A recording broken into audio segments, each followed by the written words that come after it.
Thank you all very much for that presentation, and certainly triggered some thinking about what the farm management system of the future looks like. I guess certainly I've seen farmers that struggle with getting sensible farm accounts on a financial basis, let alone retaining some of the data around farm performance on a production basis, and you certainly run into the troubles of red tractors not talking to green tractors and all those sorts of things. Do you see those problems as solvable? Do you see, the three of you see a farmer not too far down the track being able to take all those yield maps that are stored on a hard drive somewhere and actually make use of them and get something sensible out of them? Is that where we're heading? Whose game? Yeah, have a crack. Look, I do think it's going to happen. There's the OADA initiative in the US where they're looking... Which is? Oh, don't ask me to explain what that means. It's like a data standardisation... There you go. Good man. Thanks, Matthew. $5. But yeah, I mean, that's playing out, and Monsanto and John Deere and all of those guys are all involved in that. I think, as I alluded to, those sort of things will flesh out, what needs to be. There's some great initiatives in there, and we're quite positive, and I think the rest will be down to market forces in terms of, there'll be conflicts of interest where people will have to say, no, we're not doing that. It's not in our commercial interest. But in doing so, I think the market will solve itself. I think there's also products out there now that you can plug into your 7-pin thing on your tractor and on your monitor, and it'll take a lot of data. The issue really comes down to, now that I've got that data and I've uploaded to the cloud, how do I reconcile that with that information and my ground truth information that comes in to my platform? And I think that's probably it's solvable, but it'll take a little bit more time to deal with. Look, I think that there's much more opportunity for everybody within the sector to be able to have information that can flow and data that can flow across multiple platforms. I think even in the use of apps themselves today, not within agriculture, we're starting to see more connectivity between people that are creating apps and different companies that are working together to be able to shift that information back and forward across, and there's that synergy creates greater value for everybody. I'm interested in, and one of the comments that's made here is that the variability, both in terms of climate and soil conditions in Australia, and the lack of, for example, a public resource like the US Geological Society soil maps at that high level of detail, means that we're a long way back from being able to implement some of those things under Australian conditions. Like the US Corn Belt is obviously vastly different to the hydroponic sands of Western Australia, for example. Do you think that's a limitation in Australia, either that the variabilities are one of the things we'll struggle with in trying to get sensible modelling and predictive tools, or that the lack of that public resource in terms of things like soil maps is also a limitation? Whose game? Well, I'll start off. Look, I actually do think it is. It sets us a little behind where, for example, the US. I mean, you're absolutely right. The ability to move new technology and to make use of much richer data in the US does make the potential there, the immediate potential, much higher. For this type of technology. There certainly is more work that would need to be done here to be able to implement some of the technology that's available there. But as I said, what type of technology gets delivered here may look very different, and there may be workarounds and collaborations obviously that happen across the industry to make that work. From my perspective, Mick, look, I think it's an issue, but across the different sectors, we do see biophysical models that operate very well when you look at historical data.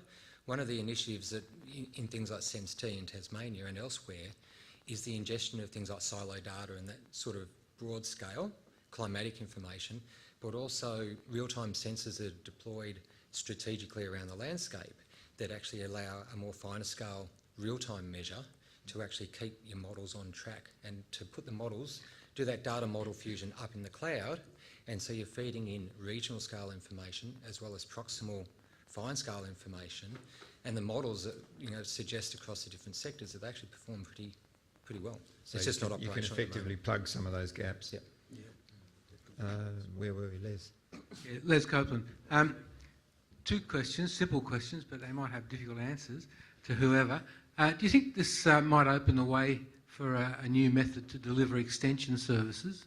And the other is, do you see a future where financial information might be incorporated into the biophysical information to actually monitor on the go sort of the financial performance of the enterprise during the season? A shoebox in the cloud.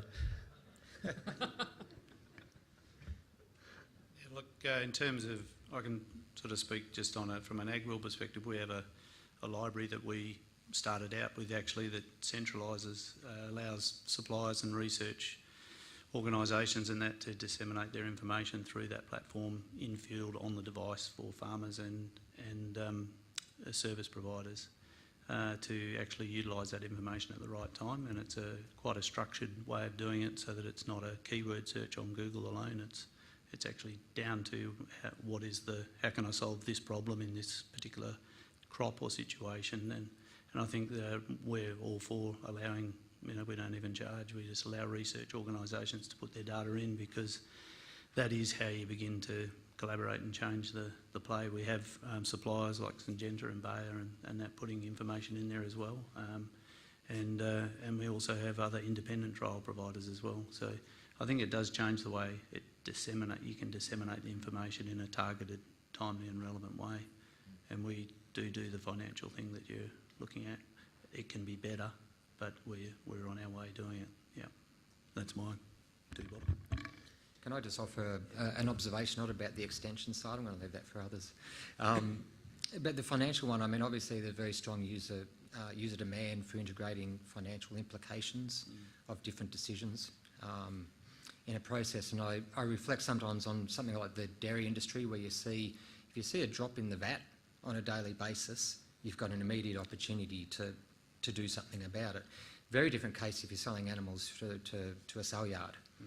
But being able to understand the trajectory that you're on and the likely financial implication is obviously a very high need. So the integration of biophysical and financial data is absolutely critical in the process. And doable. Where were we? Harvey?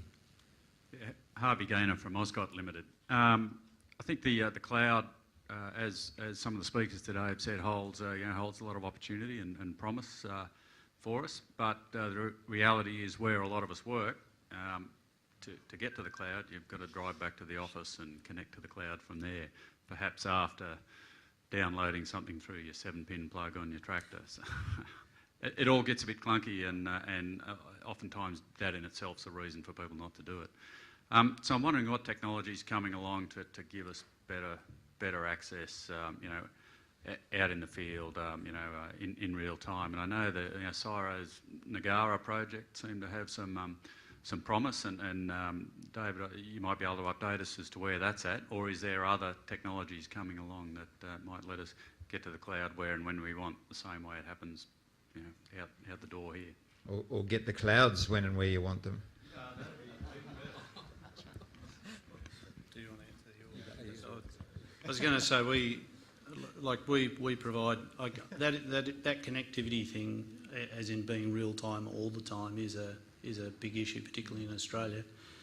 We, from our company's perspective, we developed an online offline capability for the native app that we have on the mobile devices, so that it didn't stop you doing your work during the day, and it had the latest data since you were last in range, whenever that might be.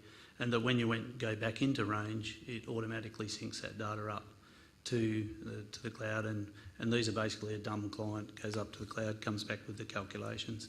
Currently, that's about as good as it gets in terms of keeping your day's process going and having the most recent information, because you've been only out of range for an hour or something. And that allows you to progress through your job. In terms of, I think with the NBN and some of the satellite base station type approaches where they're not going to roll the cable out everywhere, and they're actually going to have major networked satellites and broker a deal with those companies. I think that will actually change the way things are done, and you'll be online a lot more. I think the cloud is highly optimised now for transmitting data and managing it. It's progressed out of sight over the last 3 or 4 years, and I think it'll do that again. But that's about where things are, as far as I'm aware, and there may be other opportunities. I don't think I can add a lot to that, other than saying there's a lot of push also to onboard processing. So actually process, you have algorithms on the device that acquires the data. So you're not trying to transmit a lot of data, but actually very small packages, or you're automating some sort of process on board. I don't have information on Nagala. Sorry, Harvey, I can't update you on that one. We've got a question down the back. Peter Carberry from CSIRO.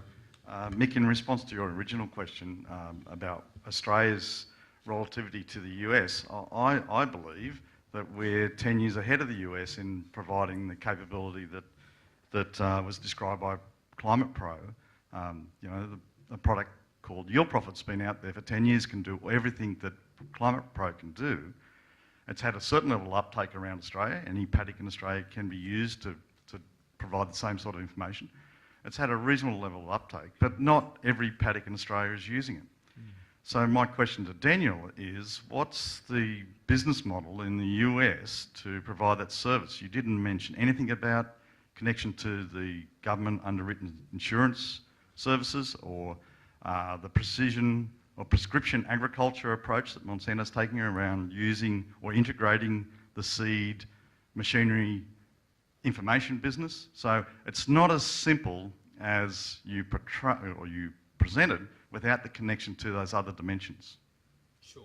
No, look, you are correct, and there is probably more than a 20-minute session to be able to talk about all the different components that add into what Monsanto is calling its climate platform as a whole.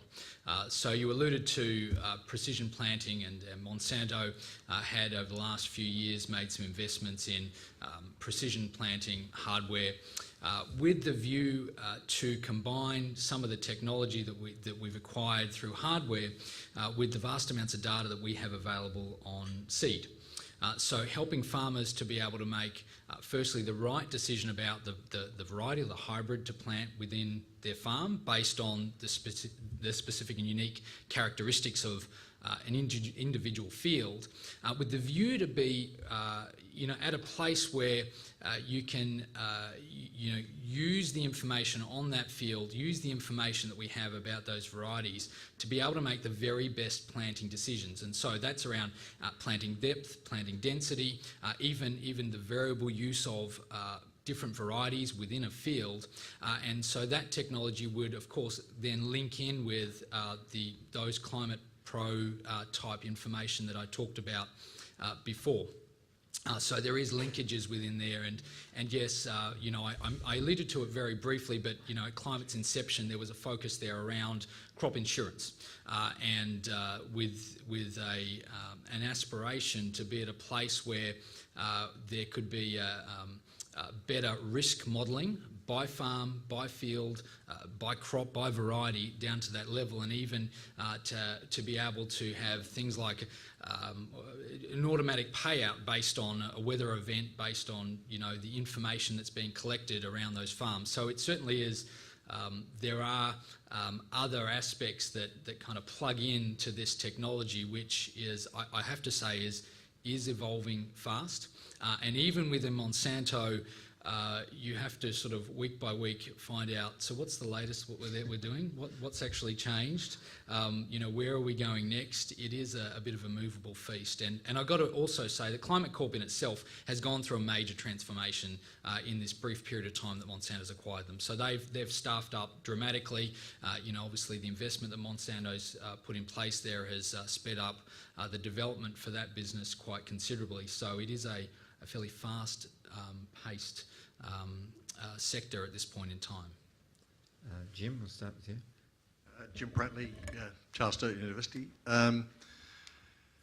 You would be aware that some farmers would be concerned with corporate involvement in farm data. You did mention that the farmer owns the data, and that if I read you correctly, and you might clarify it, that Monsanto would not be using the data. Now, I find that a little bit hard to believe, but I also think it's a little bit self-defeating in a way, because if you've got such extensive data being collected and available in real time, then things like monitoring disease or locust plagues or insurance claims or whatever seems to me a great step forward. And so I was just wondering whether you could clarify this sort of Monsanto component of it. Sure, and I guess my comment there was the distinction between the Monsanto organisation and the Climate Corp organisation. And so obviously Climate Corp is using that information, as you say there's a lot of applicability there that data can be used for to benefit the farmer. But David Freeberg, as Climate Corp's CEO, and he was one of the founders there, his influence in guiding Monsanto's privacy policy was instrumental right from the inception of the acquisition there from Monsanto, and Monsanto accepted that very quickly and said, we understand that there is a lot of sensitivity around privacy and farmers' data, and we will respect that. And so I think that's a really good place to be, and I also think from the discussion we're having around the need to be able to allow farmers to move that data from one platform to the other where they see the greatest value. I mean, we think that that's a good thing as well, because it market forces then come to play, and that only adds value to the technology as a whole. Could I just add to that I think there's a couple of, I kind of break data in this context into three buckets. Financial data, I don't want people seeing mine. Agronomic, I might want to opt into that. And then industry good, right? And I think the industry need a bit more data from an industry good perspective, which I'm sure companies like Monsanto that are prepared to share that data with, which helps. And then really the rest comes down to, as a grower or as a service provider, do you want to opt into that? Now, if the decision is that you want to use Climate Pro or whatever, then, and that's the thing you have to put in, but you don't have to do it, and it's a choice thing. I think that's kind of where we're at as an industry at the moment, and I think there's a lot more to be gained than lost. The banks and others have been selling data in aggregated forms for years for market demographics, and I think it's actually added a lot of competition, and new products have come to market because of that. And I kind of in some ways don't see that won't happen with the use of data in the ag industry itself. But again, I think ownership and opting in on choice and having a clear understanding is paramount in doing so. That's kind of how I would say. Mr. Matthew Pryor, two quick observations and a question. Harvey, on the on-property radio stuff in the States, we're seeing a lot of Wi-Fi, even quite large scale. So another CSIRO invention, which may actually come to save the day. It's not necessarily designed for that, but farms in the US are using it on a pretty large scale on farms. So that might be one answer. And Wi-Fi is in all your devices, so it's a good option. One, in the US, data that's collected by federal agencies and funded by federal regions is owned by the people. And you can get that data anytime you like, and it's a very big difference between the US and Australia, and it's something we need to do something about. That we have big repositories of data, and in theory they're open, but in practice they're not, or there are toll gates, and there really shouldn't be. It's already been paid for, so we shouldn't have to pay again. I'll get shot for that. So my question really was, we've talked about the importance of interoperability and standards, and I wouldn't mind a comment just from all three panellists on what their organisations in particular are doing to foster the development of open standards. Sure, we're involved, because we're in the US, we're involved in the OADA. We're probably on the edges of it, just watching how things play out, but actually looking from a scientific perspective at a computer science perspective at their standard interfaces and schemas that they're using. And we will adopt a lot of those. We're an open platform, and I think that's, to me, that's a great start, and I think that'll move out to Australia. We have our guys, in particular this year, focused on what they call APIs, which is your Advanced Program Interface, which allows for the sharing of data each way. And we're super committed to doing that, because that's the only way we're going to change the game. So yeah, that's us, AgWorld. Matt, I won't claim to represent the whole of CSRO. I'd be shot. Just from a personal perspective, I guess I've been involved in facilitating the connectivity between different third parties. For example, in the Sense-T area down in Tasmania, a lot of the cloud computing and data science areas are about ingesting third-party data and then doing whatever with it. And up in Queensland, for example, just linking the right people up of those third-party sort of technology providers and then exchanging data protocols, etc., so that they are interoperable. So there's a couple of examples at the project scale, but I just can't comment about the overarching strategic part. Look, I might just comment from a philosophical perspective around how Monsanto specifically has operated in other technology to date. So if we look at things like biotech, in the United States and globally, Monsanto has taken a very open approach to licensing our biotech, our genetic traits. And we do that, for a good commercial reason. I mean, it gets our technology on more acres across the globe. And I think that you can transfer that same sort of thinking to the digital space as well. Ross? Yeah, Ross Kingwell from AGIC and University of Western Australia. I'd like a comment from Doug. We chatted about this over lunch. Now we are able to collect lots of data. We employ machines and gadgets that generate lots of data. But that data not only helps you during your annual decision making, but it also becomes an asset in its own right. So when you come to sell your business, you're not only selling land equipment, but you've also got a potential electronic asset that you can sell. So maybe, Doug, if you can just comment on some of the value that you've experienced regarding this electronic asset that farmers are now able to construct. Right.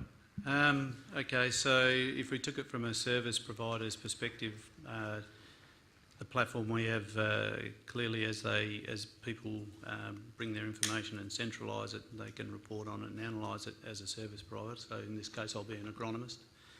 And if someone wants to buy my business, then they've got actually almost a forward-facing operational system that enables them to report and see the activity and so forth across a client base. So there's a value to a business doing that.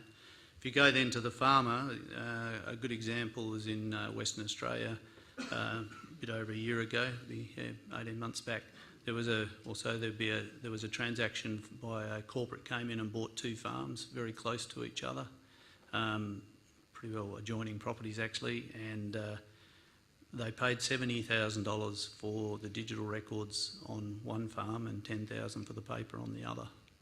I think that's quite a good example of commercial value being placed by a corporate entity coming and wanting to know how that farm was managed and actually be able to report on it as opposed to thumb their way through lots of paper. So I think there's definitely a value from that perspective. Where are we? Jay? Jay Horton, Strategis Partners. My question's a general one to the panel, and I'll paraphrase Niels Bohr, the nuclear physicist. He said something like, weather prediction is very difficult, particularly when it involves the future. So we have a situation where forecasts themselves have error associated with them, but yet the farmer still has to make a planting investment decision with that inaccurate weather prediction data. And so my question is around, well, how would you recommend the farmer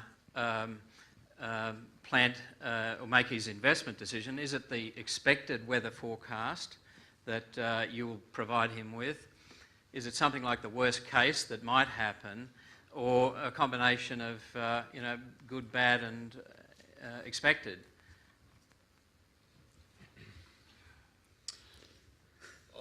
Go on. I reckon I'll go for worst case. No, I think I think predictive models are just like the weather forecast, and they have a certain amount of data, but you can't control the weather. But I guess if based on your debt to equity ratio and the ability to absorb a financial loss, that would dictate just how hard you came out of the gates and decided you were going to plant the program you're going to plant. I think there's been studies to show that more conservative input farmers actually get a better gross margin than high input farmers, pending the area that they're in, of course. But there's been studies on that by Condon Group. I think so.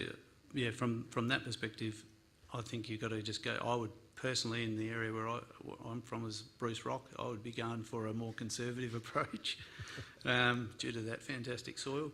But and it does depend on your financial situation. But I think what is a good thing to look at in this is that the things you can control, right? So if you have a nice production plan, you have a plan A and a plan B, hopefully, and a C.